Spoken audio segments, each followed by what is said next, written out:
আপনাকে স্বাগতম। চ্যানেলটি সাবস্ক্রাইবে অনুরোধ রইল। সম্মানিত দর্শক, আমাদের জাতীয় সত্তা এবং জাতীয় ইতিহাস এগুলো নিয়ে যে স্মরণকালের চক্রান্ত শুরু হয়েছে এবং আমাদের এই যে সমসাময়িক কালে এমন কতগুলো ফেতনা ফ্যাসাদ আপদ বিপদ জাতির ঘাড়ের উপর চেপে বসেছে, একজন ইতিহাসের ছাত্র হিসেবে আমি নিকট অতীতে এরকম ঘটনা নিজে কখনো দেখিনি, আর এরকম কোনো ঘটনা অতীতে কখনো ঘটেছে তাও আমরা জানি না। আমাদের মহান মুক্তিযুদ্ধ, এই মহান মুক্তিযুদ্ধকে ছোট করার জন্য, খাটো করার জন্য এখনও যে সকল প্রচার এবং প্রোপাগান্ডা চলছে গত 3 মাস ধরে, এটি আমাদেরকে আগামী দিনে, আমাদের স্বাধীনতাকে আগামী দিনে, সার্বভৌমত্বকে কোথায় যে নিয়ে যাবে আমরা এখনো পর্যন্ত তা কিন্তু আন্দাজ করতে পারছি না। আমি যখন এমপি হয়েছিলাম, সংসদ সদস্য নির্বাচিত হয়েছিলাম, তখন জাতীয় সংসদে একটা বক্তব্য দেওয়ার সুযোগ আমার হয়েছিল এবং এটা সম্ভবত জীবনের প্রথম বা দ্বিতীয় বক্তব্য। তো সেই বক্তব্যে আমি বলার চেষ্টা করেছিলাম যে 1000 বছরের ইতিহাসে কেন বঙ্গবন্ধু শেখ মুজিবুর রহমানকে শ্রেষ্ঠ বাঙালি বলা হয়। তো মীর জুমলা, ইসলাম খান এবং শায়েস্তা খান, এই 3 জন খুবই বিখ্যাত শাসক ছিলেন মুঘল জমানাতে। তাদের জমানাতেও কিন্তু বাংলা একত্র ছিল না, চট্টগ্রাম আলাদা ছিল। চট্টগ্রাম ঠিক শায়েস্তা খানের সময়টিতে চট্টগ্রাম আমরা অধিকার করি, মানে মুঘল সাম্রাজ্যের অধীন আসে। এর আগে এটা রোহিঙ্গা রাজাদের অধীন ছিল, পুরো চট্টগ্রাম বেল্ট। আবার বরিশালের একটা বিরাট অংশ দীর্ঘদিন যাবৎ তারা স্বাধীন ছিল। তো এরকম বাংলাদেশের যে 1000 বছর ইতিহাস, সেই 1000 বছর ইতিহাসের আজকের যে মানচিত্র, এই মানচিত্রটি কখনোই একত্রে ছিল না, কোনো অবস্থাতে এক ছিল না বিফোর 1971 সন। তো এখন 1971 সনের আগে, অর্থাৎ যখন পাকিস্তান হলো, এই পাকিস্তানের মধ্যেও কিন্তু বেশ কয়েকবার সেই করিমগঞ্জ নিয়ে ভারতের সঙ্গে আমাদের অনেক টানাপোড়েন চলেছে, তখনও মানচিত্রটা স্ট্যাবল হয়নি। তো যা হোক, 71 আমরা যে মানচিত্রটা পেয়েছি, এটি সর্বকালের ইতিহাসের একমাত্র মানচিত্র, এরকমভাবে আমরা কখনো পাইনি। 2 নম্বর হলো যে 71-এ আমরা যে স্বাধীনতা পেয়েছি, এই স্বাধীনতার সঙ্গে 1000 বছরের ইতিহাসের অন্য কোনো স্বাধীনতার ন্যূনতম, যাকে বলা হয়, তুলনা করা যাবে না। এর কারণ হলো যে এর আগে ধরুন শামসুদ্দিন ইলিয়াস শাহ, তিনি আমাদের দেশের লোক ছিলেন না এবং তিনি কার্যত পার্টলি স্বাধীন ছিলেন। ফখরুদ্দিন মুবারক শাহ দিল্লির বিরুদ্ধে স্বাধীনতা ঘোষণা করেছিলেন, পারেননি। তারপরে ইলিয়াস শাহ পারেননি।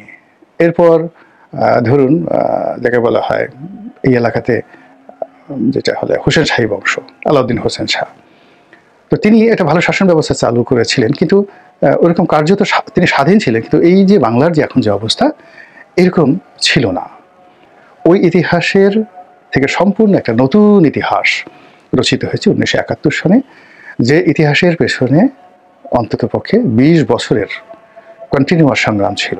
1950 থেকে 52 থেকে কিংবা ধরেন 47 থেকে কন্টিনিউয়াস একটা সংগ্রাম, এবং এই সংগ্রামের বিরাট অংশ, অর্থাৎ যদি আপনি ধরুন 20 বছরের সংগ্রাম 1951 থেকে 1971 সন পর্যন্ত, এই 20 বছরের সংগ্রামে রাজনৈতিক নেতৃত্বের কেন্দ্রে কোনো একটি মানুষ 2 বছরের বেশি থাকতে পারেননি।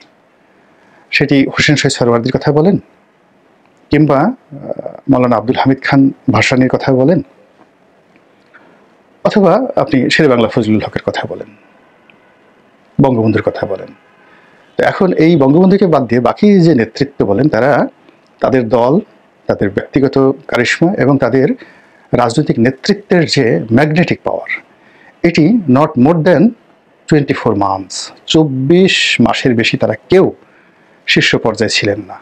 একমাত্র বঙ্গবন্ধু শেখ মুজিবুর রহমান, সেই যে 58 থেকে একেবারে 68 পর্যন্ত টানা 10টি বছর রাজনীতির 1 নম্বর ব্যক্তি ছিলেন।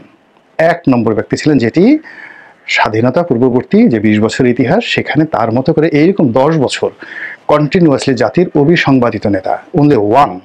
বাকি যারা ছিলেন তারা সাহায্যকারী ছিলেন। যেমন এখন বাংলাদেশে যদি শেখ হাসিনাকে ধরেন, তার কন্টেম্পোরারি খালেদা জিয়াকে আপনাকে কল্পনা করতে হবে। জয়কে যদি ধরেন, কন্টেম্পোরারি তারেক জিয়াকে চিন্তা করতে হবে। কিন্তু এককভাবে একেবারে অবিসংবাদিত নেতা হিসেবে বাংলাদেশে এখন কেউ নেই, নো ওয়ান। তাদের কন্টেম্পোরারি রয়েছে, কিন্তু 1958 থেকে একেবারে 68 পর্যন্ত বঙ্গবন্ধুর কন্টেম্পোরারি একজন সিঙ্গেল নেতা বাংলাদেশে ছিলেন না। এবং এই কারণেই যত আন্দোলন, যত ইতিহাস, মুক্তিযুদ্ধ পূর্ববর্তী যত কিছু সবই বঙ্গবন্ধু কেন্দ্রিক এবং সবই আওয়ামী লীগ কেন্দ্রিক।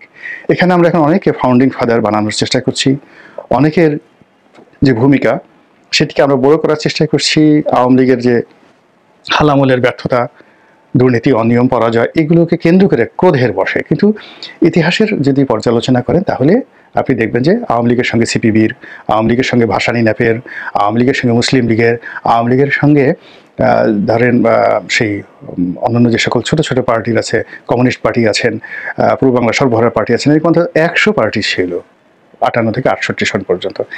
একটারও অবস্থা আপনি আওয়ামী লীগের মানে সাথে কন্টেম্পোরারি ছিল না। এখন বিএনপির কন্টেম্পোরারি আওয়ামী লীগ, আওয়ামী লীগের কন্টেম্পোরারি বিএনপি, কিন্তু বিএনপির কন্টেম্পোরারি জামাত নয়। আবার জামাতের কন্টেম্পোরারি সেই এখন যে রাস্তাঘাটে ছোট ছোট দলগুলো আছে সেগুলো নয়। তো কিন্তু আওয়ামী লীগ যেটা ছিল সেটা হলো এমন একটা জায়গাতে ছিল, তখন তাদের সঙ্গে তুলনীয় এরকম কোনো দল সেখানে ছিল না। অ্যাট দ্য সেম টাইম দলের যিনি প্রধান ব্যক্তি তিনিও বাংলাদেশের রাজনীতিতে অবিসংবাদিত ছিলেন, সর্বোচ্চ ঊর্ধ্বে, মানে সুপ্রিম লিডার।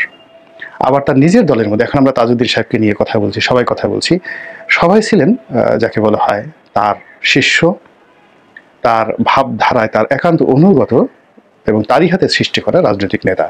তাদেরকে কোনো অবস্থাতেই কন্টেম্পোরারি বলা যাবে না। এখন আওয়ামী লীগে বা বিএনপিতে যদি আপনি ধরেন শেখ হাসিনা বা খালেদা জিয়ার কাছাকাছি পাশাপাশি কোনো নেতা নাই, সবাই তার কর্মী, তাদের কর্মী।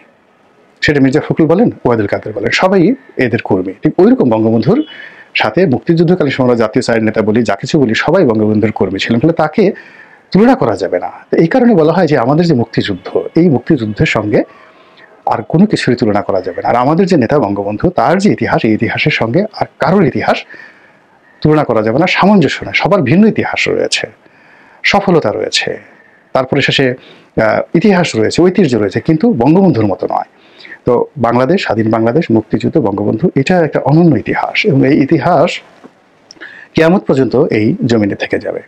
এবং ইদানিংকালে এই ইতিহাসকে নিয়ে যে বিকৃত হচ্ছে বা এই ইতিহাসকে উল্টে দেওয়ার জন্য নতুন স্বাধীনতা, দ্বিতীয় মুক্তিযুদ্ধ, তারপরে রিসেট বাটন চাপিয়ে দেওয়ার কথা যে সকল বলা হচ্ছে, এই জিনিসগুলো যদি চলতে থাকে, আপনি নিশ্চিত থাকেন যে আমাদের স্বাধীনতা আবার সে দিল্লির করায়ত্ত হয়ে যাবে, আমাদের স্বাধীনতা ভুলমণ্ডিত হয়ে যাবে, আমাদের ভৌগোলিক মানচিত্র খণ্ড বিখণ্ড হয়ে যাবে, একটা অংশ মায়ানমারের সাথে চলে যাবে, একটা অংশ ভারতের সঙ্গে চলে যাবে, এবং আরও ছোট ছোট 2-4টা ভুটান যে হবে না বা মালদ্বীপ যে হবে না, এই কথাও কিন্তু এখনো বলা যাচ্ছে না।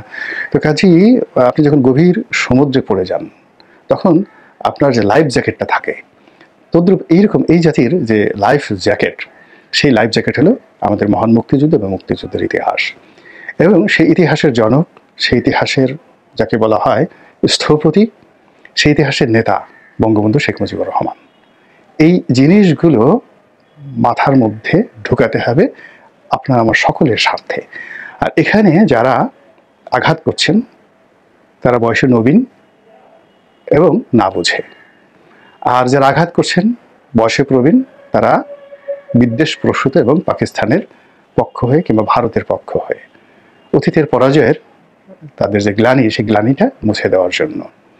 আরেক গ্রুপ যারা আওয়ামী লীগ দ্বারা খুবই ক্ষতিগ্রস্ত হয়েছেন, তারা আওয়ামী লীগকে ছোট করার জন্য এই মুক্তিযুদ্ধ এবং বঙ্গবন্ধু এটা নিয়ে টানাটানি করছেন এবং নতুন ইতিহাস রচনা করার চেষ্টা করছেন। আশা করি সবাই তার যে শুভবুদ্ধি, নিজেদের মধ্যে যে অন্তর্নিহিত শুভবুদ্ধি, সেই শুভবুদ্ধির উদয় ঘটাবেন হৃদয় মাঝারে এবং দেশ ও জাতির জন্য কাজ করে যাবেন। আল্লাহ আমাদের সবাইকে হেদায়েত দান করুন এবং হেফাজত করুন। চ্যানেলটি সাবস্ক্রাইবে অনুরোধ রইল।